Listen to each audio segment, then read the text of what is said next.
Il pèse 985 grammes, moins qu'un ordinateur portable, moins qu'une bouteille d'eau pleine.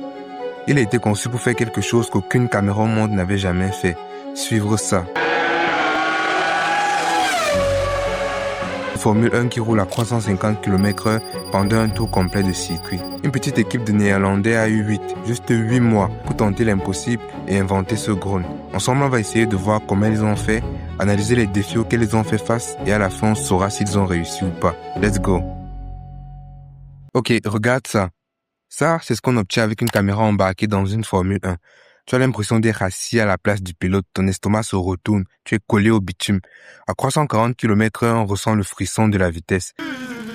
Mais après quelques secondes, c'est le vertige. Sûrement que tu le ressens déjà. On n'a pas une vision large sur toute la voiture, sur les autres concurrents et l'ensemble du circuit. Pour alterner, on utilise aussi ça, un hélico. L'image cette fois-ci est stable, lisse, nette, mais regarde où il est. Presque à 200 mètres au-dessus de la piste. De là, on voit la Formule 1 comme une tache rouge. Tu la vois, mais tu ne la sens plus. Impossible de savoir si elle roule à 100 ou 300 km/h. Ensuite, on a ajouté les drones classiques. C'est le même style d'image qu'avec l'hélico, mais plus rapproché. Bien, faisons un petit récap. La caméra embarquée donne le frisson, mais on ne voit pas grand-chose. Avec l'hélico et les drones, on voit tout, mais on ne ressent rien. Et si c'était possible d'avoir les deux en un?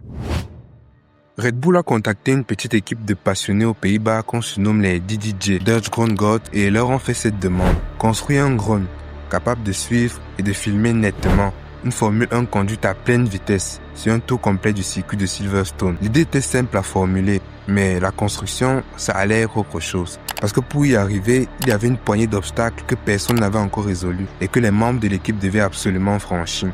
Voyons-les un par un, mais avant, pense à t'abonner à la chaîne si ce n'est pas encore fait.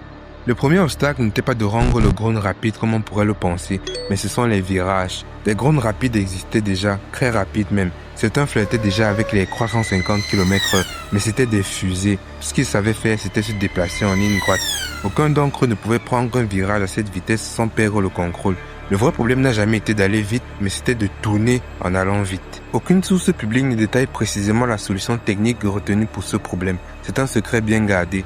C'est pourquoi on va émettre des hypothèses. Pour prendre un virage à 350 km/h, il faut de 1, décélérer, tourner puis réaccélérer en quelques secondes.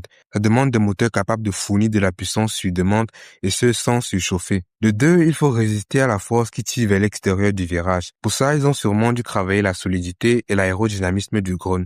Bien, maintenant le drone peut se déplacer à 350 km/h et prendre des virages. On se rapproche du but. Nice! Mais pendant combien de temps est-ce qu'il est capable de voler comme ça? Pour aller vite et surtout réussir à faire un tour du circuit de course, il faut de l'énergie, beaucoup d'énergie. À peu près celle dépensée par 2 ménages moyens avec tous les appareils allumés pendant des heures. Pour avoir cette énergie, il faut de lourdes batteries. Mais plus de poids, c'est moins de vitesse et impossible de sacrifier l'un pour l'autre. L'autonomie et la vitesse sont aussi cruciales l'une que l'autre. Le pire, c'est qu'avec une seule batterie, impossible de faire le tour du circuit. Qu'est-ce qu'on fait? Ou plutôt, qu'est-ce qu'ils ont fait? Ils ont utilisé 2 batteries qui se déchargent de manière ultra violente en 3 minutes pour que le drone soit au max de ses capacités jusqu'à la fin du circuit. À haute vitesse, le vent, c'est un mur. Ils ont donc retravaillé l'aérodynamisme de sorte à ce que le vent ne soit plus un obstacle mais un allié. Ainsi, le drone pénètre l'air sans effort, ce qui demande beaucoup moins d'énergie au moteur pour maintenir les 350 km/h. Tu te dis sûrement, mais 2 batteries, c'est lourd. Ils se sont arrangés à ce que les 2 batteries représentent près de la moitié du poids total du drone, ce qui pourrait permettre au drone de faire un tour du circuit avec la vitesse nécessaire pour suivre la Formule 1. À ce stade, on peut se dire que c'est fini, sauf que le drone ne va pas se mettre à voler tout seul. Il est complètement manuel. C'est un drone FPV qui signifie Third Person View, c'est-à-dire que le pilote ne regarde pas un écran de télécommande comme d'habitude. Il porte un casque comme en réalité virtuelle. Il a littéralement l'impression d'être assis dans le drone. À 350 km/h, la moindre milliseconde de décalage vidéo provoquera un crash immédiat. C'est pourquoi les ingénieurs ont utilisé une transmission analogique à latence zéro, c'est-à-dire qu'il n'y a pas d'écart entre ce que le drone fait et ce que le pilote voit. Le plus fou, c'est que le pilote ne ressent aucun vertige. À force d'entraînement, son cerveau a appris à dissocier totalement le flux visuel ultra rapide de l'immobilité de son corps. Il n'a pas la nausée, mais il subit un stress mental si intense qu'à la fin des 3 minutes de course, il est aussi épuisé qu'un pilote de F1. À 350 km/h, les images défilent dans le casque à une vitesse aberrante. Le cerveau doit analyser la piste, les virages, les voitures et les obstacles en quelques millisecondes. Le drone n'a pas de frein. Pour ralentir, le pilote doit couper les gaz et anticiper.